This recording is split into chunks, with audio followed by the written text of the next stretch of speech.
Et là, vraiment, on est dans un endroit incroyable, quoi. Si on lève la tête, on a des jeux de lumière à travers des fougères arborescentes. C'est un endroit où le pic de Guadeloupe est présent. Si tu écoutes bien, là. Ouais, il est là, tu l'entends.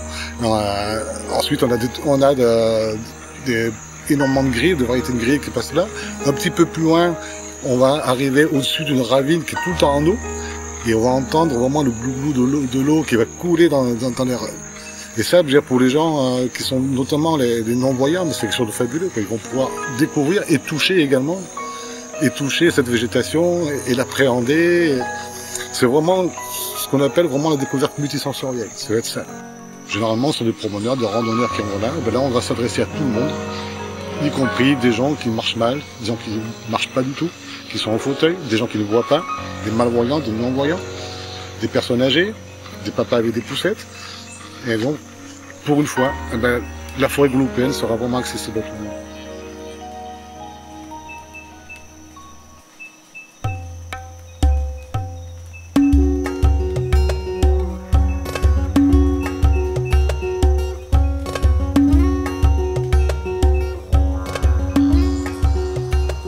On se trouve ici, sur les hauteurs de Goyave, sur le chemin qui mène aux chutes Moreau, ici. Le projet de passerelle dans la forêt remonte à 2 ans à peu près. Donc le concept était à l'origine de faire une passerelle qui s'intègre le plus harmonieusement possible dans la forêt en limitant au maximum l'impact sur le milieu. Ça a été le choix de mettre en œuvre pour la première fois sur ce type d'équipement la passerelle sur Technopieux.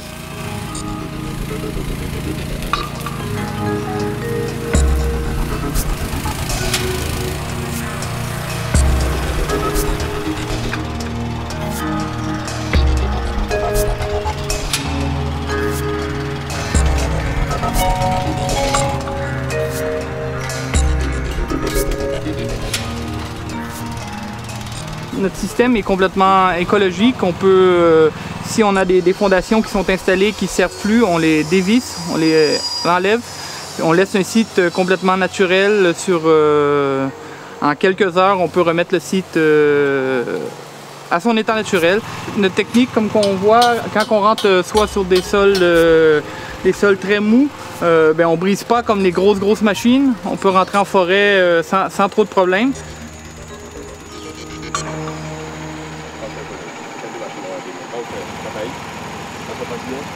Ok. Bien. Alors, camarades, oui, ça va? Oui, ça va. Ça se passe bien? Oui. Donc ici, l'atelier numéro 3 avec Constant et nos glottes, là, qui sont en train de mettre en place les lisses que Daniel, dans l'atelier numéro 2, vient de réaliser. Il faut être costaud pour pouvoir mener à bien ce chantier comme vous le voyez. Donc c'est important de savoir que c'est difficile. Travailler en forêt, réaliser ces mobiliers, c'est difficile. Et c'est pour ces raisons aussi je lance l'appel à tous ceux qui viennent sur ce site de respecter les mobiliers qui sont mis en place, de manière à ce que l'ONF puisse continuer à aménager la forêt guadeloupéenne.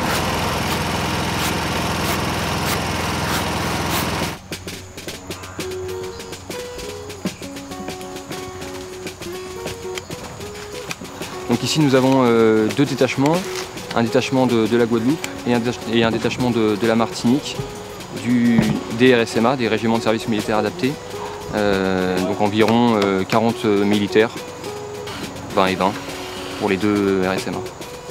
Alors c'est un travail conjoint avec l'ONF afin de réaliser des chantiers sur ce site, mais on reste bien dans le cadre de l'exercice qui arrive, un exercice militaire. Avancement, capitaine. Bonsoir, commandement. Repos. Bien. On attaque le chantier sur le site d'accueil, le futur site d'accueil des chutes Moreau. L'objectif de cette semaine, c'est d'arriver à avancer au maximum sur la passerelle dans la forêt pour la partie bois, les menuisiers, les charpentiers.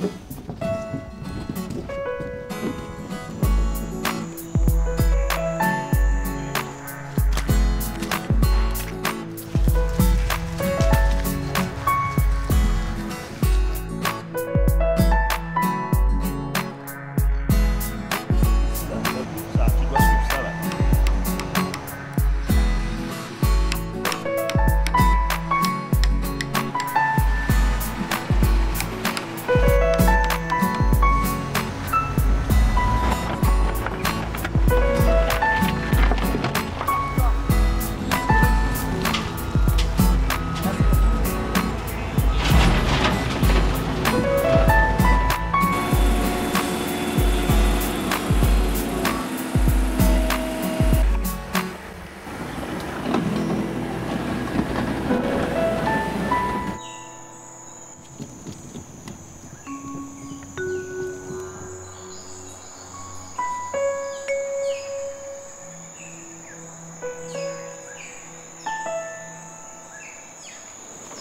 Sur l'étude de cette passerelle, et pour en fait faire en sorte d'avoir le minimum de pente pour le public handicapé, on a fait faire une étude par un topographe qui nous a permis de calculer la plus faible pente possible globalement sur le parcours. Donc on voit que partant du plus bas possible ici, sur cette plateforme-là, et ben pour avoir cette pente faible, et ben il faudra ici qu'on culmine à 4 mètres. Le belvédère, sur le trajet qui a été prévu, culminera au-dessus de la petite ravine à 4 mètres. Ça sera un joli point de vue, mais c'est surtout la condition nécessaire pour pouvoir permettre aux personnes en fauteuil notamment de ne pas avoir une pente trop forte. À la fois d'ailleurs sur les différents axes, celui-ci, celui-ci, celui-ci. En moyenne, on aura une pente de 3,5%, c'est-à-dire que c'est acceptable vis-à-vis des normes qui relèvent des personnes handicapées.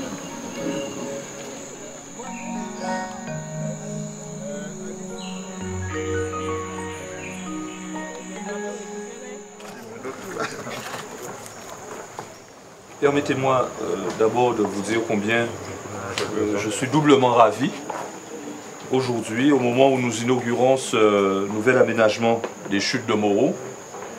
Ce projet correspondait à la fois à une demande et à une volonté forte d'aménager ce site remarquable afin de le rendre complètement accessible aux personnes en situation de handicap. La concrétisation de ce projet illustre aussi ce qu'il est possible de réaliser grâce à une action coordonnée, l'ONF, l'Office national des forêts, le Parc national et la ville de Goyave. Nous avons su conjuguer nos efforts en mettant en commun nos ressources pour mener à bien ce chantier durable. Cette inauguration est donc l'occasion pour la région, s'il en est besoin, de réaffirmer son engagement à s'impliquer à vos côtés en faveur du patrimoine naturel et en faveur du développement éco-touristique de notre territoire. Elle constitue l'élément central de la politique régionale de dynamisation de notre tourisme qui se traduit notamment par le renforcement des activités éco-touristes. On a toute une signalétique qui correspond donc à l'aménagement du platelage et de la découverte sensorielle de la forêt, avec des plaques en braille, donc avec un texte qui est traduit en braille et aussi des illustrations en relief pour les non-voyants et les malvoyants.